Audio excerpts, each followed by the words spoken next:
Bro, naka-play na to. Naka-play na yan. So, what's up guys? So ano masarap kainin kapag busog? Yun, here we are after Bulalo mula sa slaughterhouse. Dito Mag-start naman tayo hunting ng Finger foods. finger foods. Yan, di ba, busog Ikaw ka? may ano ka ba, may technique ka ba or meron ka bang sasabihin paano makatipid ang mga tao sa Baguio? Huwag kang pupunta Baguio. So yun yung mga tips natin guys. Yung una, kumain ka na bago pumunta dito sa Baguio. Yung isa naman, Huwag ka na pumunta huwag ka nang pumunta ng Baguio para makatipid ka. para makatipid ka. Bro, ano yan?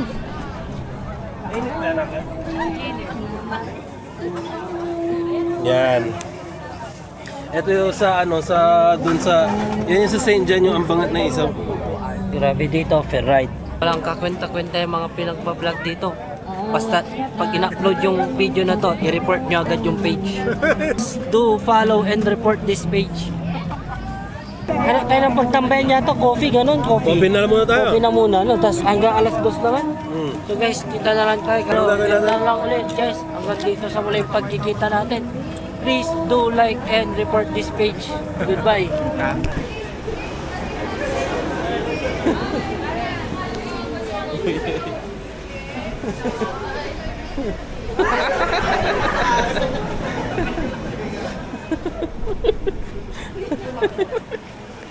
Okay, so yun, nandito tayo ngayon sa dati kong school. Dito sa University of Caldera! Yan. Diyan ako pumapasok dati. Diyan ang entrance ko. Yan. Hoy, nag-aral ako mabuti dyan ha. Ilan lang ang bagsak ko? Wala sa 5. Natapos mo ba? Natapos ko. Ilan lang ang bagsak ko yata dyan? Hindi, wala akong bagsak. Wala pala eh. Hindi, isa lang pala. Isa. May inulit ako pero hindi na alam ng parents ko. Isiningit ko na lang yun sa ano eh, sa summer. Naibagsak ko yung chemistry ko dito eh. Paano pag napanood ng magulang mo yan? Kaya din.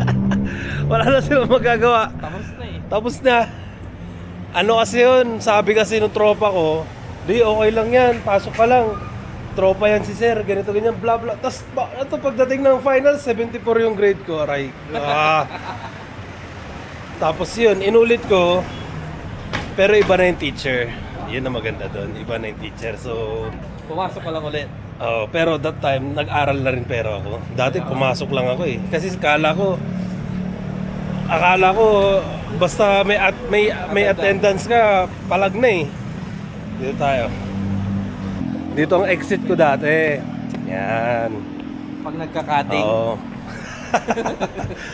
Tapos dito na ako mag-aabang ng jeep.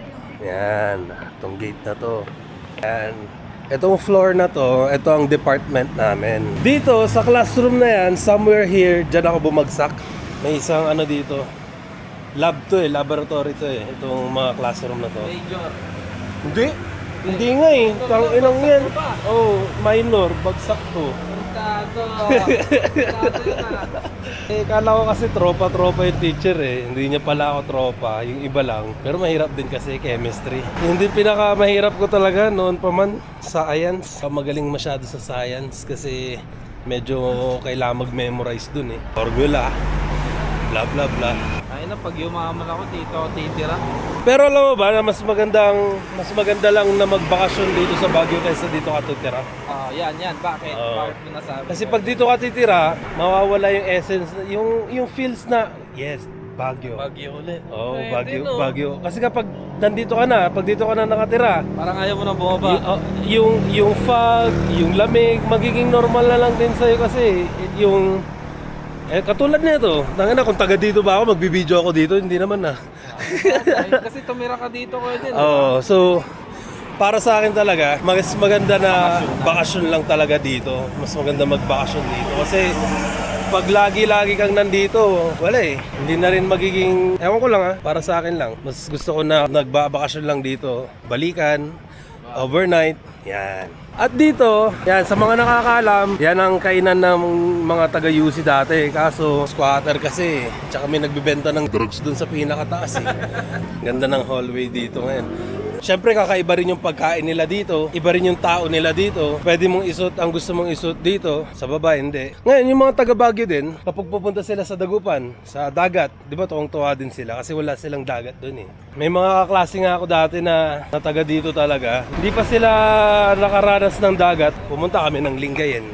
Parang ganun din, no? Pag nakatira ka dito, Oo, ganun din. sabik ka rin sa init, sa dagat. no? Oo. Totoo yung sinabi na hindi na ako kontento, no? Tama yan, yung kanta ni Shay. Kasi kung makukontento ka, siguro sa ibang bagay, pero yung makukontento ka talaga, dapat hindi, push lang ng push. Halimbawa, itong camera na to, okay ka na ba dito? Siyempre Hindi pa. hindi, gusto mo pa mag-upgrade sa susunod. Parang ganun lang din yun, hindi ka makukontento. Unless, kung ano lang yung talagang kaya mo. Huwag mo ding ipilit yung mga bagay na hindi mo kaya. Mahirapan ka lang dun. Doon ka sasabihan na yung yan, atanot, di ka makontento. Asa na pero yung nawala na sila. Nag-CR ata. Totoo na yung sinabi ni Pau. Nasishit siya.